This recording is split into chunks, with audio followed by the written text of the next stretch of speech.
Morning, everyone. I've got Nick Weaver here with me today. He's the headmaster at Ipswich School. I was very lucky to have Nick as a deputy at Portsmouth Grammar School when I was there, and I still remember the day he taught us how to use email more effectively. And I must admit, I've probably used so many of these tips over the last 5 to 10 years, and I've passed them on to lots of other people. So I really do think these will help directors of sport. So thanks very much for joining us today, Nick, and over to you.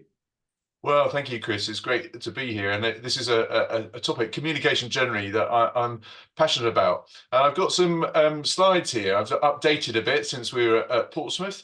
But if I just share my screen, and can you just confirm that that's all up on yours? Yeah, Yep, you can that's see that? there. Yeah, yeah. Brilliant. Good. So make email great again. Mega.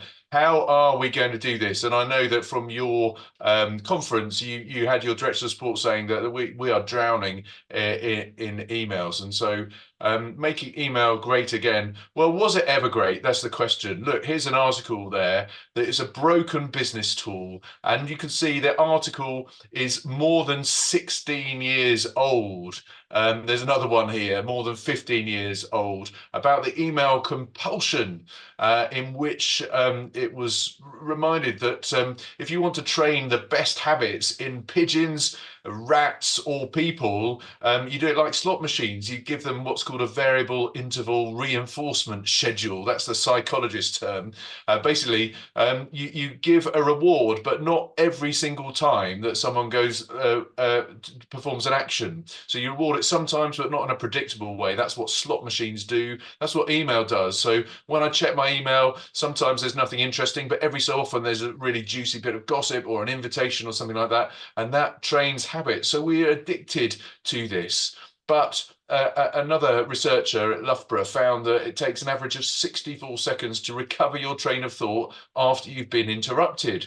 So people who check email every 5 minutes will waste 8.5 hours a week figuring out what they were doing moments before. So it is a tool which can break your working day. And so we need to work out how we can deal with it better.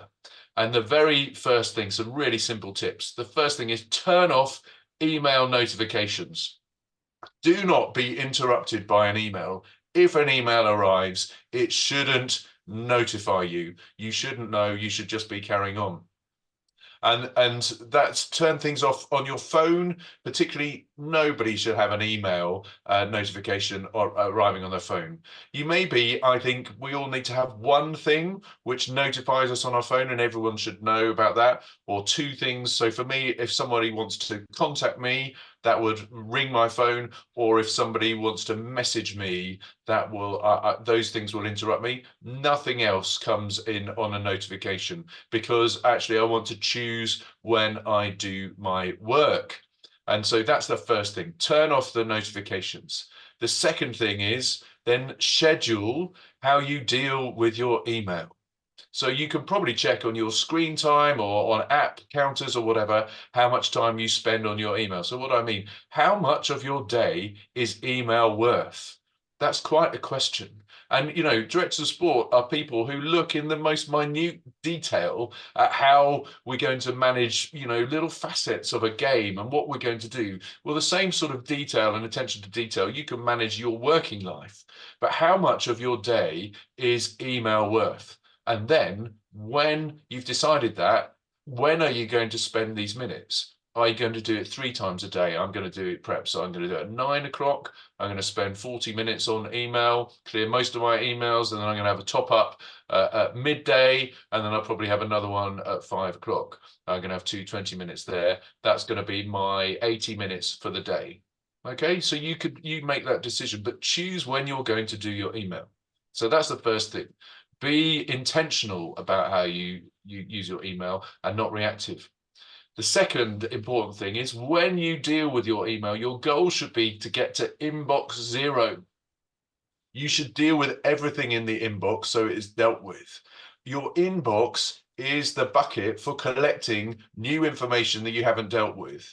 If you use your inbox as a to-do list, then you have a confused inbox. You shouldn't be confused. You should use it. It's the bucket for collecting things. You should have another system for deciding your tasks and your focus for your work. And so inbox 0 is I've clearing the bucket, and now I know everything that was being sent to me, which will inform what I need to do when I do my work. And I'd just like to expand on this just a little bit here. So when you're dealing with email, I would say actually respond to something if it's going to take less than 2 minutes. If it's going to take more than 2 minutes, then I'll say what next to do in a moment. Or you respond if it's in that, you probably know about the Eisenhower matrix. Is it urgent and it's important? Then you should deal with that even if it's going to take more than 2 minutes, because that needs to be done immediately. But I would argue if it is urgent and important, then why is somebody sending you that in an email? Because urgent and important things should come by other channels, and your team probably aren't working effectively. And we'll come back to that in just a moment. If it's not something you have to deal with because it's less than 2 minutes or it's urgent and important, then it's going to take more than 2 minutes. It is something for you to deal with, but put it on your task list, whatever it is that you're going to use to plan your work. But I just repeat, if your inbox is your to-do list, then there's something wrong about the way you are managing your work. You're confusing functions there. Right, the next tip is archive and don't file. When email was first invented, all of us had lots of folders. I'll put this for, this is for my teaching. This one is for my personal thing. This is for my, my rowing activities, etc. These days, email is so easily searchable. All the good email clients allow you to search everything on keywords. So you just don't spend time choosing where to put an email. Just put it in an archive folder. You can always find it with the search tools that are available. So don't spend time thinking, oh, I need to file that in this one or that one. You just put it in an archive. Now, you need to educate your team as far as you can. You can educate people who report to you. You may be able to educate people above you or around you. But these are important things so that they're using email effectively. And the principle for really effective email use, to make it great again, is your email should serve the recipient and not the sender. So make sure that you're when you are sending an email, what you're not thinking of, not what I want to get out of this, but what does the person reading it, what do they need from it? So there's a few principles here. The first and most important one is write a great subject line. Somebody should understand everything there is to know about what's required in an email from the subject line. I'm going to give you some examples here. Here's one. So it tells you everything you need to know. Actually, I'm not going to look at that now because I'm on a bit of a tight time scale. I'm probably going to I'm going to deal with it. So it's not in my inbox anymore. I'm going to snooze it because that's something I'm going to look at 5 o'clock tonight when I'm going to have a bit more time when I'm doing that schedule, because that I'd be interested to read the article, but not now when I'm on a mission. Okay, this one really clear. Actions needed ahead of Saturday fixtures. Response by Thursday 4 p.m. please. Right, so I think, okay, I'm involved in Saturday fixtures. There's some actions. There's something I'm going to have to do here. I'm just going to have a quick look at it. But I do know that the person sending this email needs me to respond by 4 p.m. I've got everything I need in the subject line. I don't even have to look at the email to know what its contents is going to be. This is something that we use in my school. The EOM at the end of a message means there is nothing else to know. This is end of message. So thanks for the flowers. I love them. EOM means that I've sent you the message. That's all it is. End of message. There's nothing else in the contents of the email. So you're done with it. You don't even have to open it before you file it. EOM, end of message, is a great protocol, I think. Not everybody loves it, but it's really helpful. If you can put everything in the header, people don't have to open emails. It saves time. Here's another one. Yep, everybody's got it. You don't even have to open it. You just see it in your list and go, that's helpful to know, move on. It's all quickly. Right, second principle, include the right people. And when you include the right people, make sure you include everybody who needs to know, but don't passively aggressively copy in other people who just to put a bit of a lever on. Put people in the CC only for information. I would say that's good. If you want someone to act, they should be in the main address bar, and that's a good protocol. If everybody corresponds to that, if you're CC'd, it's just to inform you. If you're needed to act, you're in the address bar. That's a good protocol there. I also think that sometimes we have some back and forward ones, and they can be emails that go backwards and forwards for a long time. I think it's sometimes helpful to what I call fork a thread. So this means that, let's just say you had a parental complaint that came in, and then it's got a little bit heated backwards and forwards, and you need to have an offline conversation. Well, don't use the same title. So when you then write to whoever it is, a tutor or somebody like that about that, change the subject line so that thread, although it contains all the original stuff, it won't be in the same sort of group of emails, and then nobody's in danger of copying something back to perhaps an angry parent or something like that, who which contains information or further comments which we don't want them to see, because sometimes you can have an offline commentary which would be unhelpful if it went back to the person who started the email. So really think carefully about, is it time that I take this discussion into a side fork and then preserves the original one that I can reply to, having had the side discussion. So I think that's really quite an important skill, and people don't do that often. But changing the subject line and forking a thread like that, as I call it, I hope that's clear. It can be really helpful. If it's not in your title, it needs to be right at the start of your email. State the purpose clearly. What do you want to happen as a result of the email?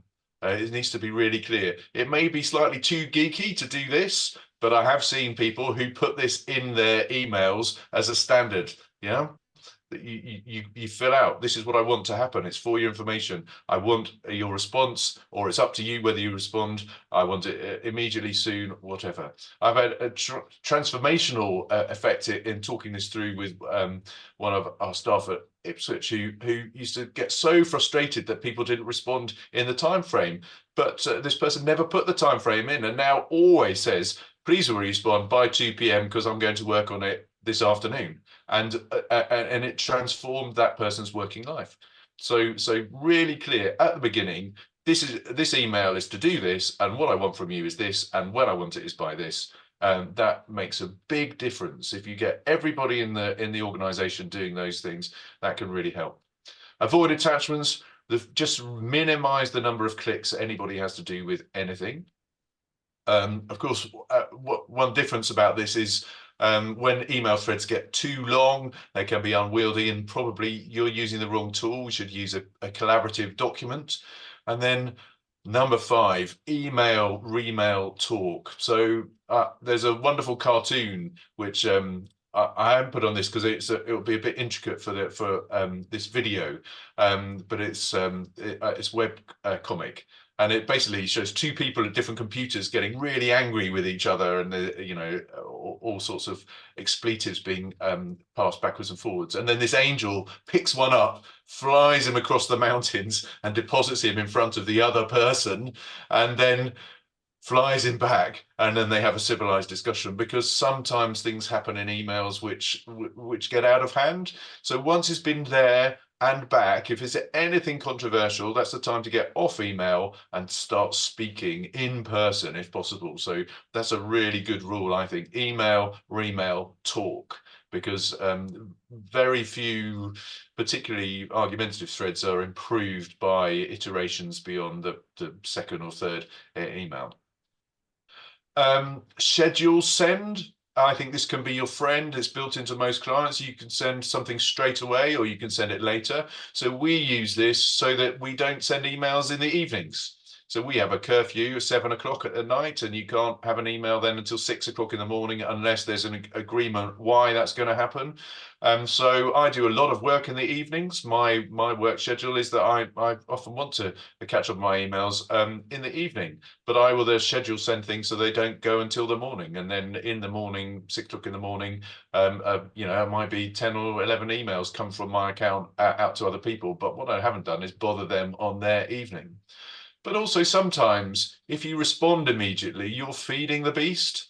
And sometimes people then start to expect you to respond immediately. So one day you don't respond immediately to an email, and then it becomes a problem. So sometimes, just like in a sports match, there are times to play quickly, and there are times when you want to slow things down. And it might be useful just to say, actually, I'm just going to delay this. I'm going to write my email. I'm going to schedule it to send later on today, but also give me time to reflect. Is it the right thing? So I've got it sent now. So if I don't want to reconsider, it will go. But if I do, I could open it up again and just rewrite it and so on. So schedule send, I think, is an underused element of email clients. And finally, remember always the possibility of the subject access request.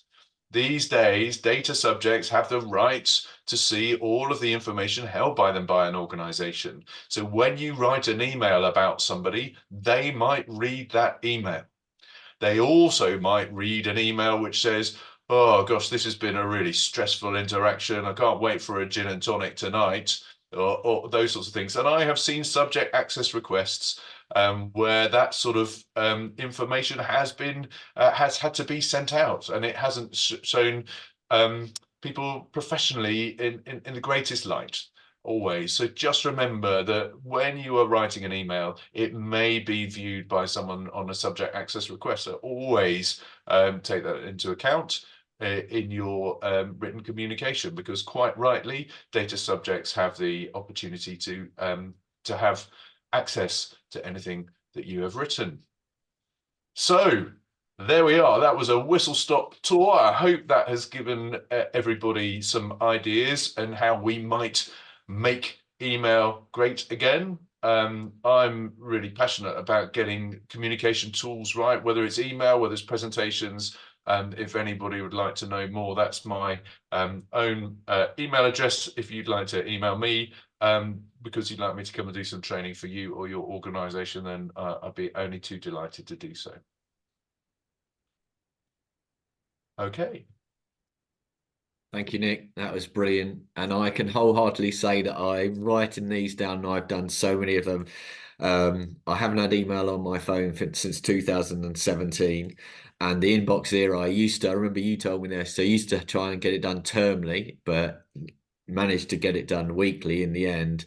And those little things like the subject line and EOM they really, really do help. So I hope Directors of Sport do take that advice on board, because as I say, it's definitely been a great help for me. So thanks very much for that, Nick. Really appreciate it, and speak to you soon. Thank you. Pleasure. Thank you.